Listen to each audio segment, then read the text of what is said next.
अस्तु मङ्गलाचरणं कुर्मः।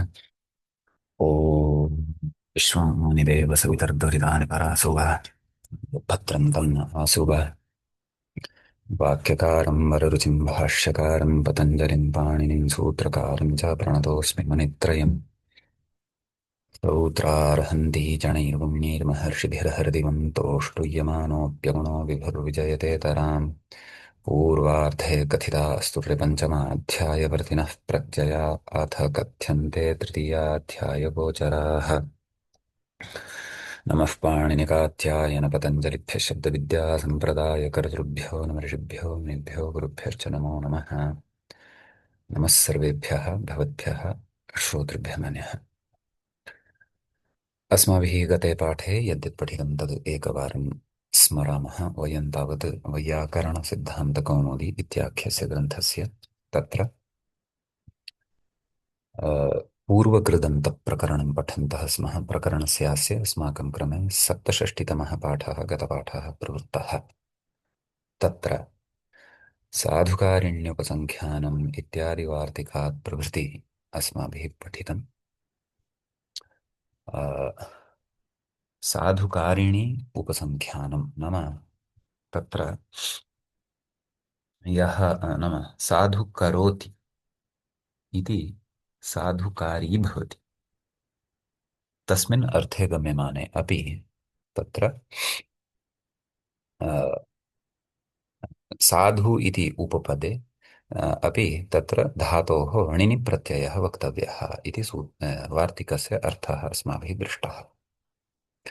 साधु ददाति इति साधुदायी साधुदायी इति तत्र अस्माभिः पठितम्, उदाहरणं साधितम्।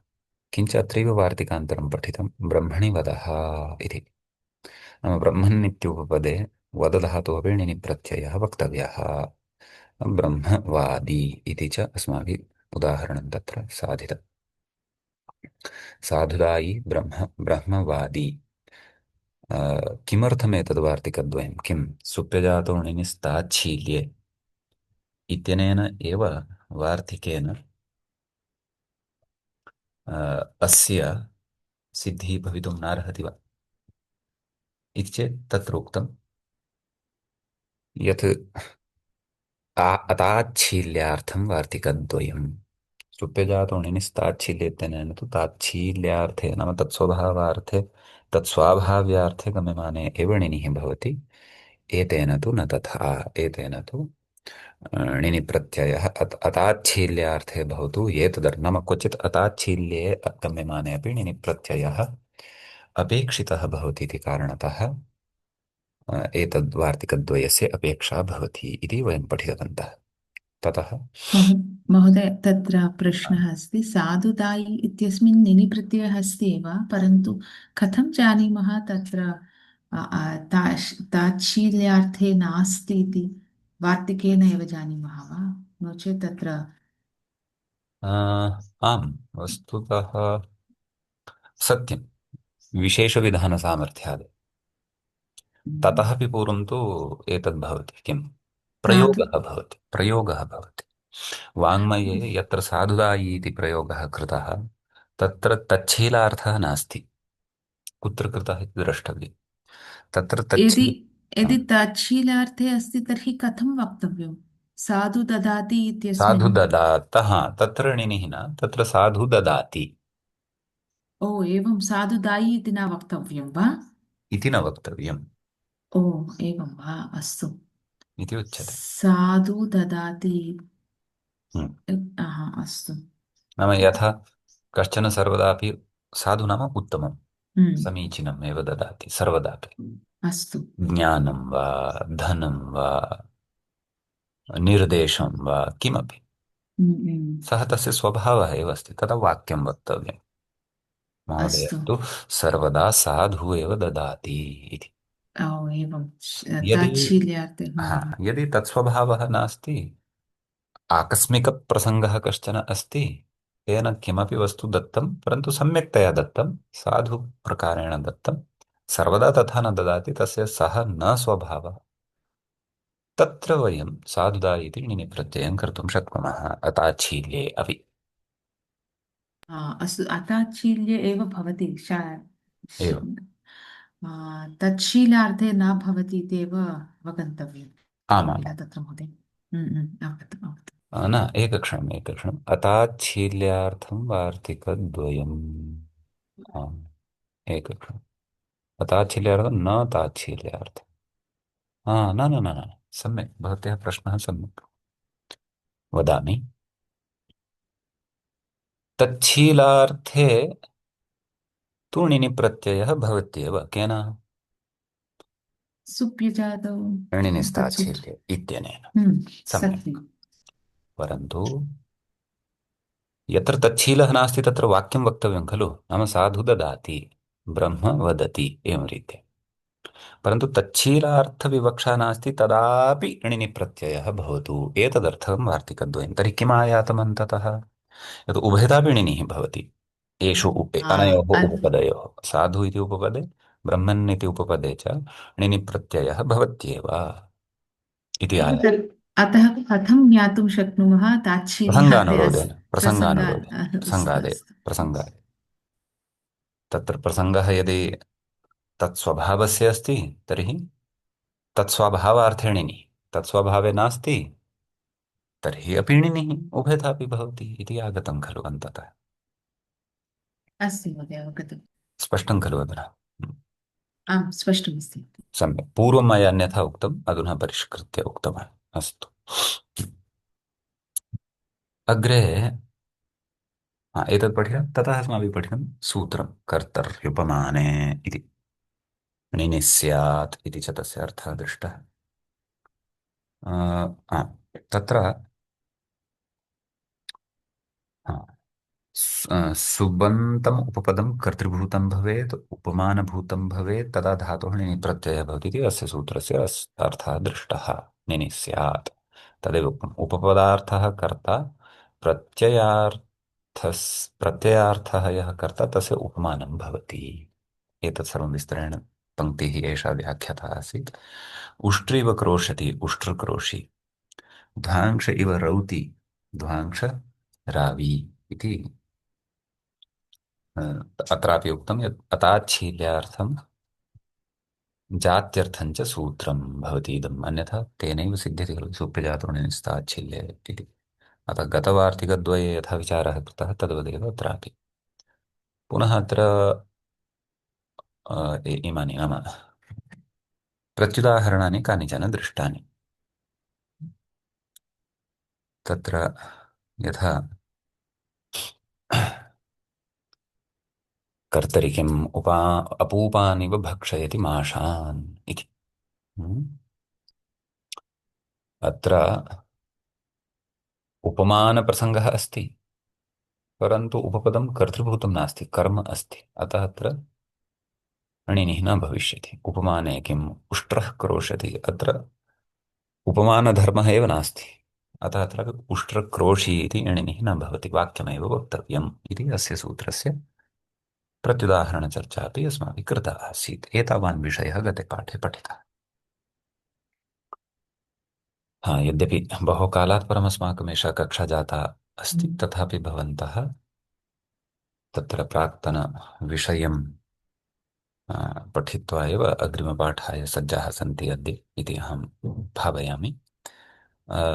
एषः सप्तषष्टितमः पाठः आसीत् खलु? इदानीं तावत् पूर्वं तु सप्तषष्टम् इदानीं तावत् अष्टषष्टितमः पाठः आरब्धः भवति मन्यः। तत्राधुना क्षणम्, अग्रिमं सूत्रं वयं पठामः। अग्रिमं सूत्रं भवति व्रते इति। तदेव णिनेः एव प्रसङ्गः अस्ति। यतः कृदन्ते कृदन्तप्रकरणे तद्धितप्रकरणे च अष्टाध्यायीक्रमानुरोधेनैव सूत्राणि व्याख्यातानि सन्ति। व्रते इति सूत्रे एकमेव पदं भवति मान्याः, सप्तमी विभक्तेः एकवचनान्तमिदं भवति। तत्र णिनेः अनुवृत्तिस्तु अस्ति, सुप्तजातु इत्यतः अनुवर्तते। सुपि इत्यपि अनुवर्तते अधिकारत्रयं यदस्ति पञ्चमाध्यायपरिसमाप्तिं यावत् गच्छति धातोः प्रत्ययः परश्च तत्सर्वमपि अत्र लभ्यते शेषपूर्णेन सूत्रार्थः उक्तः अस्ति अ, न न समग्रः एव उक्तः अस्ति न न अत्र तु शेषपूर्णेनैव उक्तः अस्ति कथं पश्यन्तु निनिः स्यात् व्रते णिनिः स्यात् तर्हि अन्यविधमपि सर्वम् अत्र योजनीयं तर्हि सूत्रस्य अर्थः कः भविष्यति कस्मिंश्चित् उपपदे यत् उपपदं सुबन्तभूतं भवतु तस्य अन्ते यत्किमपि सुप् भवतु तादृशे उपपदे सति धातोः णिनि प्रत्ययः भवति इति अस्य सूत्रस्य अर्थः व्रते इति अर्थे गम्यमाने व्रतम् इति उपपदं नास्ति अत्र व्रतम् इति उपपदं न शङ्कनीयं कुतः व्याख्यानात् व्रतम् इति सप्तमी अस्ति चेदपि एषा न तु उपपदसप्तमी अस्ति न च एषा विषयसप्तमी अस्ति एषा सप्तमी न न हा न तु एषा उपपदसप्तमी अस्ति न च एषा परनिमित्तसप्तमी अस्ति एषा सप्तमी अस्ति विषयसप्तमी नाम व्रतविषये गम्यमाने व्रतार्थे गम्यमाने इति भावः व्रतं नाम सङ्कल्पः कश्चन नियमः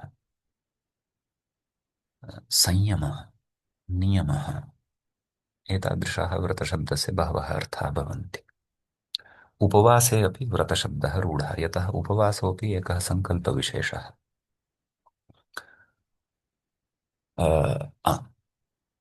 तर्हि उदाहरणेन अस्य सूत्रस्य अर्थः इतोपि परिस्फुटः भवतां स्यात् तत्र स्थण्डिलशायी इति उच्यते अत्र कुत्रचित् पाठभेदः अपि अस्ति स्थण्डिले शायी इत्यपि दृश्यते किं वदति फुट्नोट् मध्ये स्थण्डिलशायी इति अन्यत्र पाठः इति उच्यमानम् अस्ति बालमनोरमाकारः तु आम् सः तु अत्र स्थण्डिले शायी इत्येव पाठं स्वीकुर्वन् अस्ति अस्तु उभयथापि चर्चां कुर्मः उदाहरणम् अस्ति बालमनोरमाकारमतेन नाम पाठभेदेन उदाहरणम् आदौ स्थण्डिले शायी इति पश्यामः तर्हि स्थण्डिले शेते इत्याख्यं व्रतम् अस्ति यस्य तादृशं व्रतं येन गृहीतं वर्तते सः स्थण्डिले शायी भवति तर्हि स्थण्डिले इति सप्तम्यन्ते उपपदे शीं शयने इति धातोः तस्य शी अवशिष्यते व्रते इति सूत्रेण णिनि प्रत्ययः भवति तस्य इन् अवशिष्यते स्थण्डिल ङी ङी तस्य इ अवशिष्यते शी इन् णिनिः णित् अतः अचञ्यणित् इत्यनेन वृद्धिर्जायते शी इत्यत्र ईकारस्य ऐकारः जायते स्थण्डिल इ शयि इ शयि इन् ततः आयादेशः स्थण्डिल इ शाय इन् इदानीमत्र अवधेयम् सुपो धातु प्रातिपदिकयोः इत्यनेन ङि इति सुपः लुक् प्राप्तः परन्तु तत्पुरुषे कृतिबहुलम् अनेन सूत्रेण अलुक् बहुलम् अलुक् भवति नाम प्रयोगानुरोधेन भवति कदाचित् नापि भवति अतः एतेन प्राप्तः लुक् न भवति अलुक् भवति अतः ङि इति विभक्तिः यथा अस्ति तथैव तिष्ठति स्थण्डिला इ शायिन् गुणः स्थण्डिले शायिन् विभक्तिकार्यं कृत्वा स्थण्डिले शायी स्थण्डिले शायिनौ स्थण्डिले शायिनः स्थण्डिला इत्युक्ते स्थण्डिलं किमस्ति नाम महोदय? तत्र चिन्तयन्तु एवं वृक्षः अस्ति वटवृक्षः अस्ति वटवृक्षं परितः एवं एकम् आयताकारं निर्मितवन्तः भवन्ति उपवेष्टुम्। किमपि तादृशम्, उसे हिंदी में बोलते हैं चबूतरा, चौतड़ा, ऐसा भी बोलते हैं। नाम इष्टिकाभिः पाषाणादिभिः वृक्षविशेषस्य निर्मितः आधारविशेषः। हम्म? नाम भूभागः एव सः, भूमिरेव, परन्तु भूमेः आकृतिविशेषः भवति आयताकाररूपेण। बहवः योगिनः सन्न्यासिनः तत्रैव स्थण्डिरे एव शयनं कृत्वा सिद्धिं कुर्वन्ति, योगसिद्धिं कुर्वन्ति। तादृशं व्रतं तैः धारितं भवति। यत् मया इदानीं चातुर्मास्यम् आचरणीयं वर्तते, सकृदेव भोक्तव्यं वर्तते, तामसपदार्थाः वर्ज्याः सन्ति, भूशयनं भुवि एव शयनं करणीयं, तत्रापि स्थण्डिले शयनं करणीयमिति ते व्रतं धारयन्ति। अतः तादृशः यः व्रतं धारयति सः स्थण्डिले शायी भवति। एवमेव यस्य कस्यापि विषयस्य व्रतं धारितं चेत् तत्र शक्यते। एषः उदाहरणाय अन्यानि उदाहरणानि निर्मामः। मया प्रतिदिनं प्राणायामः करणीयः इति व्रतं क्रियते। तर्हि प्राणायामकारी, प्राणायामोपपदे कृधातोः णिनि प्रत्ययः तत्र ज्ञातव्यः। प्राणायामकारी नाम प्राणायामं कर्तुम् अस्य व्रतम् अस्ति, व्रतं धारितम् अस्ति।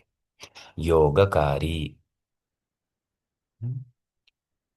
व्याकरणाध्यायी, व्याकरणम् अध्येतुं व्रतं धारितमस्ति। शास्त्राध्यायी, शास्त्रोपपदे इङ् उपसर्ग, अधिउपसर्ग उपसर्गपूर्वकात् इङ् धातोः णिनि प्रत्ययः वृद्ध्यादिकृत्वा। एवम् अन्यानि अपि बहूनि उदाहरणानि तत्तद् व्रतं पुरस्कृत्य तत्तद् व्रतप्रसङ्गं चादाय निर्मातुं शक्यन्ते इति अस्ति। एकमेव उदाहरणं नास्ति। परन्तु महोदय तच्छीलार्थे न भवितुम् अर्हति वा? परन्तु आ, हा, अत्र तस्मात् भिन्नः अर्थः, अत एव सूत्रारम्भः खलु। तच्छीलं चेत् तर्हि तु तेनैव सिद्ध्यति खलु किमपि। भेदः कः तत्र भेदः तच्छी? नाम भेदः नाम व्रतं स्वीकर्तुं जीवने स्वभावः सर्वत्र सर्वथा स्यात् इति नास्ति खलु। अस्तु। कश्चन कस्यचन हम्म। अनारोग्यं प्रविष्टं, तदा सः सङ्कल्पं स्वीकरोति, अरे मया तु सम्यक् मम दिनचर्या पालनीया, योगाभ्यासः प्राणायामः एतत् सर्वम् आचरणीयम्। अधुना तत्र चन्द्रग्रहणकालः अस्ति, अतः मया अद्य आहारग्रहणं न करणीयम् इति व्रतं स्वीकरोति। सः तस्य स्वभावः न भवति।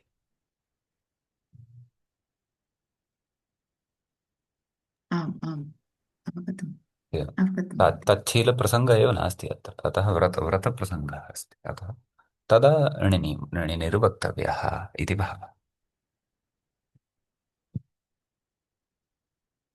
सम्यक् मन्यः? आम् महोदय। आं महोदय। अस्तु। ततः अग्रिमं सूत्रं पश्यामः। बहुलमाभीक्ष्णे इत्यस्ति। बहुलं प्रथमाविभक्तेः एकवचनान्त, आभीक्ष्णे सप्तमी विभक्तेः एकवचनान्त। इतः पूर्वं तद्धितप्रकरणं पठितं भवति कौमुद्याम्, एवं खलु। तत्र आभीक्ष्ण्यार्थः स्फुटीकृतः अस्ति नित्यवीप्सयोः इति द्विरुक्तप्रकरणे तद्धितान्ते। तथापि अहमत्र सूत्रबोधाय वदामि। आभीक्ष्ण्यं नाम पुनः पुनः कस्याश्चित् क्रियायाः जायमानत्वम्। पुनः पुनः काचित् क्रिया यदा भवति तदा तत्र आभीक्ष्ण्यम् इति वदामः। एवं खलु। तदेव अतएव उच्यते पौनः पुण्ये द्योत्ये, पुनः पुनः इत्यस्य भावः पौनः पुण्यम् इति भवति। पुनर् इति शब्दाभ्यां श्यैं प्रत्यये पौनः पुण्यमिति रूपं सिद्धं भवति आदिवृद्धिः अन्यविधं पदकार्यं च कृत्वा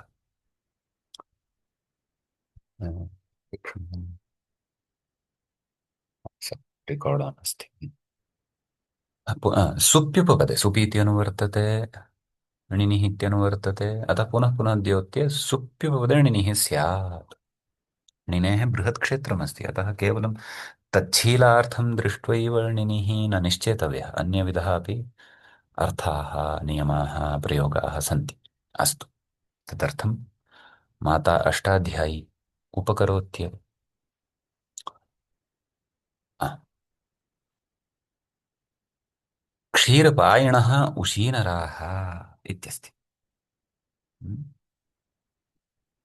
तत्र उशीनरः इति कश्चन देशविशेषः तस्य नाम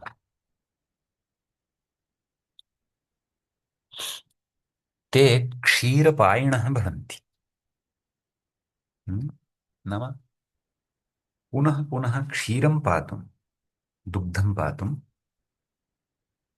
तेषां सः नाम काचित् प्रवृत्तिः अस्ति तेषां तावदेव तच्छीलमिति न प्रवृत्तिः अस्ति ते पुनः पुनः पिबन्ति क्षीरं पिबन्ति अ, तत्र उशीनरः इति यः देशः अस्ति देशभेदः गान्धारदेशस्य नाम अस्ति यदधुना अफ्गानिस्तान् इति सर्वमस्ति खलु शकुनिः ततः आसीत् गान्धारी ततः आसीत् सर्वत्र पूर्वम् आर्यावर्तमेव आसीत् कल्पद्रुमे पश्यन् अस्मि देशभेदः तत्पर्यायः गान्धारः गान्धारः क्षीरपायिणः गान्धाराः अस्तु तर्हि तत्र क्षीरपायिणः क्षीरं पिबन्ति इति विग्रहः तावदेव क्षीर इति उपपदे कर्मण्युपपदे बहुलमाभीक्ष्ण्ये अनेन सूत्रेण णिनिः भवति आतो युक्त्यण् कृतो इत्यनेन युगागमः क्षीरपायिन् इति रूपं सिद्धं भवति क्षीरपायी क्षीरपायिणौ क्षीरपायिणः बहुवचने क्षीरपायिणः प्रातिपदिकान्त नुम् विभक्तिषु इत्यनेन णत्वं भवति नकारस्य णत्वं द्विवचने बहुवचने च क्षीरपायिणौ क्षीरपायिणः एव पुनः पुनः पिबन्ति ते एवं तु सर्वे पिबन्ति ते पुनः पुनः पिबन्ति क्षीरम् अतः एव आभीक्ष्णे इत्युक्तम् तत्रत्यं वातावरणं तथा स्यात् अतः एवम् उदाहरणं दत्तम् अपि च केवलं ते एव एतदुदाहरणं दृष्ट्वा ते एव क्षीरपायिणः भवितुमर्हन्ति इति नास्ति लघुशिशुः अस्ति सः पुनः पुनः क्षीरं पिबति तर्हि सः अपि क्षीरपायी भवति खलु यदा जन्म प्राप्नोत्येव शिशुः सः तु दिवसे 10 वारं 12 वारं 50 वारमपि कदाचित् पुनः पुनः क्षीरं पिबति अतः सः अपि क्षीरपायी भवति यः कोऽपि पुनः पुनः अपि च एतदपि अत्र अवधानं कुर्वन्तु पौनः पुण्यत्वं गम्यमानं भवेत् तावदेव क्षीरमित्येव उपपदमपेक्षितं नास्ति पा इति धातुरेव अपेक्षितः इति नास्ति अन्यविधानि बहून्युदाहरणानि अत्र साधितुं शक्यन्ते पुनः पुनः कश्चन खादति तर्हि किम् उदाहरणं भवेत् अत्र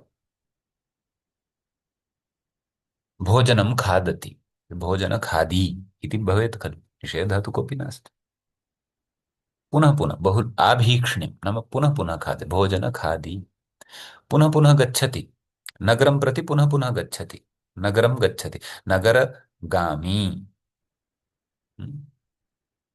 एवं रीत्या अन्यानि उदाहरणानि अपि अस्माभिः स्वमेधया स्रष्टुं शक्यानि मान्यः ज्ञायते वा मान्यः आम् महोदय स्पष्टम् उत्तमम् पुनः पुनः अन्यत् सूत्रं किमपि अस्ति वा तत्र उम्, वीप्सा पौनः इति वीप्सा इति वीप्स अर्थ वीप्सा पौनः एव पौनः एव अस्ति किल पुण्यार्थे तत्र भवति यङन्तानि यङ्लुवन्तानि च हाँ हाँ हाँ, क्रियापदानि। सत्यम सत्यम। परंतु धातोरेकाचो हलादे आभीक्षण। हाँ आभीक्षणं क्षम्यतां। नाम तदेव पौनःपुन्यं पौनः खलु। पुण्येन किल तत्र समानम् अस्ति किल, अस्तु अस्तु। धातोरेकाचो हलादेः क्रियासमभिहारे यङ् इति उक्तं तत्र भवति। एवं भवति वा? भवान् सूत्रं किमपि वदन्ति अस्ति महोदय, पुनः वदतु। धातोरेकाचो हलादेः क्रियासमभिहारे यङ् न क्रियासमभिहारः अपि श्रूयते। सः श्रूयते वा मन्यम्? हरिः ओम्। हरिः ओम्। किं मम शब्दः श्रूयते? श्रूयते महोदय। हा, वंशी महोदय। सम्यक् न श्रूयते महोदय, मम ध्वनिः मम पार्श्वे वा नास्ति। भगिनी वदतु। राजलक्ष्मीवर्या तु सम्यक्तया श्रोतुम् अर्हन्ती अस्ति। किं भवती श्रोतुं प्रभवति?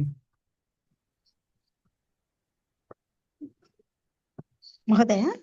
आं मन्यः। राजलक्ष्मी महोदय, भवत्या श्रूयते? न श्रूयते। श्रूयते महोदय। मम राजलक्ष्मी। ध्वनिः। हाँ हाँ हाँ, तदेव राजलक्ष्मीवर्या तु सम्यक् श्रोतुं प्रभवन्ती अस्ति वंशीजी।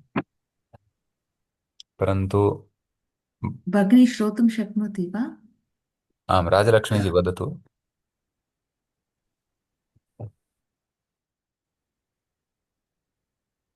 हरि ओम् रा- महोदय। हा श्रूयते? श्रूयते, अधुना श्रूयते महोदय, क्षम्यतां मम पार्श्वे क्लेशः अस्ति प्रायः। तदेतद् राजलक्ष्मी महोदयया तु सम्यक् श्रूयमाणमासीत्। अधुना श्रूयते हा खलु वंशीजी? अधुना श्रूयते महोदय, क्षम्यताम्। उत्तमम् उत्तमम्। तर्हि एवमत्र अस्ति विचारः। एकं सूत्रम् इतोपि पठामः। किं वदन्ति? अस्तु महोदय, कुर्मः। निडि प्रत्ययः समाप्यते आम् तस्मात् आम् आम् नूतनः आम्। प्रत्ययः। सूत्रमस्ति मनः इति। तत्र मनः इति सूत्रे एकमेव पदं पञ्चमीविभक्तेः एकवचनान्तमिदं भवति। सुपि जातोऽणिनिस्ताच्छील्ये इत्यतः सुपि णिनिः इति च अनुवर्तते। सुबन्ते उपपदे मन्यतेः णिनिः स्यात् इति अस्य सूत्रस्य अर्थः। तदेव उदाहरणं पश्यन्तु। सुपि मन्यते णिनिः स्यात् इति अर्थानन्तरं मूले उक्तं दर्शनीयमानि। हम्म? दर्शनीयं मन्यते, एवं खलु? अतः दर्शनीय इति कर्मण्युपपदे मनधातोः णिनि प्रत्ययः वृद्ध्यादिकं कृत्वा दर्शनीयमानि इति रूपं सिद्धं भवति। दर्शनीयमानि, दर्शनीयमानिनं, दर्शनीयमानिनः, एवमत्र उदाहरणानि सिद्ध्यन्ति। आत्मनेपद प्रत्यय धातुवे महोदय। मनधातु, दर्श आम् आम् आम् आम्, मन्यते मन्येते मन्यन्ते, एवं भवति। तदेव अत्र पश्यन्तु, दैवादिकस्यैव मनेर्ग्रहणम् एकः तनादिगणेऽपि अस्ति। मनुते मन्वाते मन्वते, एवं तस्य रूपाणि भवन्ति। परन्तु दिवादिगणे अपि अस्ति मन्यते मन्येते मन्यन्ते। तर्हि व्याख्याता कथयति दिवादिगणे पठितः यः मन् धातु तस्य एव ग्रहणमस्ति, न तु तानादिकस्य, नाम तनादिगणे पठितस्य अत्र ग्रहणं नास्ति। बहुलग्रहणानुवृत्तेः, तद् बहुलग्रहणेन निश्चीयते। गत उदाहरणं यदस्ति बहुल तस्य, तेन एषः अर्थः उत्पाद्यते। एषः च अर्थः लक्ष्यानुरोधेन भवति। तदाह सुपि मन्यतेः, नाम ष्टिपानिर्देशः कृतः अस्ति खलु। मन्यतेः ष्टिप् अस्ति तत्र। तर्हि श्यन् इति विकरणप्रत्ययः अपि सूत्रे उक्तः, सूत्रार्थकथनसमये उक्तः मन्यतेः। तर्हि श्यन् कुत्र आगच्छति? दिवादौ एव आगच्छति। तर्हि तेन किं वक्तुम् इच्छति ग्रन्थकारः? यत् दिवादिगणस्य एव अत्र ग्रहणमस्ति, भुवादि तनादिगणे पठितस्य ग्रहणमत्र नास्ति, एवं खलु? तत्र पश्यन्तु भवन्तः अत्र धातुपाठः मन्, कः कः भेदः? दिवादौ ज्ञानार्थे, तनादौ अवबोधनार्थे। यद् ज्ञाने अवबोधने च महान् भेदः नास्ति। हम्म? तथापि हा, उदाहरणं किं साधितमस्ति? दर्शनीयमानी इति साधितमस्ति। दर्शनीयमानि। तदेव। अपि च मनुतेर्ग्रहणे तु नाम किमर्थं मनधातुः अत्र तनादिगणस्य न स्वीक्रियते तदपि कथयति। मनुतेर्ग्रहणे तु नाम तनादिगणस्य यः मनधातुः तस्य ग्रहणे तु बाधकम् उत्तरसूत्रं वक्ष्यते। तत्र तु तस्य बाधः क्रियते अग्रिमेण सूत्रेण। अत्र पश्यन्तु आत्ममाने खश्च स्वकर्मके मनने वर्तमान मन्यते सुभिक्षः स्यात् चारिणिनिः इत्यनव्ययस्य इत्यादिकम् अस्ति नाम उत्सर्गापवादः अस्ति। मन्यते मनुतेर्ग्रहणे तु बाधकम् उत्तरसूत्रं वक्ष्यते। नाम मन् धातोः ग्रहणं कृतं चेत् तस्य बाधः स्यात् केन बाधः स्यात् अग्रिमेण सूत्रेण तन्न भवेत्। तथा चेत् तर्हि अपेक्षितः प्रयोगः न स्यात्। अतः अत्र तनादिगणस्य न दिवादिगणस्य एव धातुः ग्राह्यः इति व्याख्याता अभिप्रैति। नाम एतस्य सिद्धान्तस्य पूर्णतया स्पष्टता अग्रिमं सूत्रं पठित्वा भविष्यति मन्ये। व्याख्यात्रा उक्तस्य विषयस्य अस्तु। एवम् अस्ति मन्ये। तर्हि अद्य पर्याप्तम्। आं महोदय। अस्तु तर्हि महोदय प्रश्नद्वयम् अस्ति। पृच्छन्तु। रिकार्डिङ्ग् स्थगयेत्। न अस्तु अस्तु आम्। विषयान्तरमस्ति अस्मिन् तर्हि विषये। मङ्गलाचरणं कुर्मः। आदौ मङ्गलाचरणं कुर्मः ततः परं विचार्य। ॐ विश्वानि देव सवितुर्दुरितानि परासुव यद्भद्रं तन्न आसुव वाक्यकारं वररुचिं भाष्यकारं पतञ्जलिं पाणिनिं सूत्रकारं च प्रणतोऽस्मि मुनित्रयम्। श्रौत्रार्हन्ति जणैरूण्यैर्महर्षिभिर्दिवन्तोऽष्टुयमानोऽप्यगुणो विभुर्विजयते तरान् पूर्वार्धे कथिता सूर्यपञ्चमाध्यायवर्तिनः प्रत्यया अथ कथ्यन्ते तृतीयाध्यायगोचराः। नमः पाणिनिकाध्यायन पतञ्जलिभ्यः शब्दविद्यासम्प्रदायकर्तृभ्यो नमः ऋषिभ्यो मुनिभ्यो गुरुभ्यश्च नमो नमः। एवञ्च वैयाकरणसिद्धान्तकौमुदी इत्याख्यस्य ग्रन्थस्य पूर्वकृदन्तप्रकरणस्यास्य एषः तत्र अष्टषष्टितमः पाठः सम्पन्नताङ्गतः। अग्रिमे पाठे अग्रिमं विषयम् आदाय पुनः उपस्थिताः भविष्यामः। नमः सर्वेभ्यः भवद्भ्यः श्रोतृभ्यः।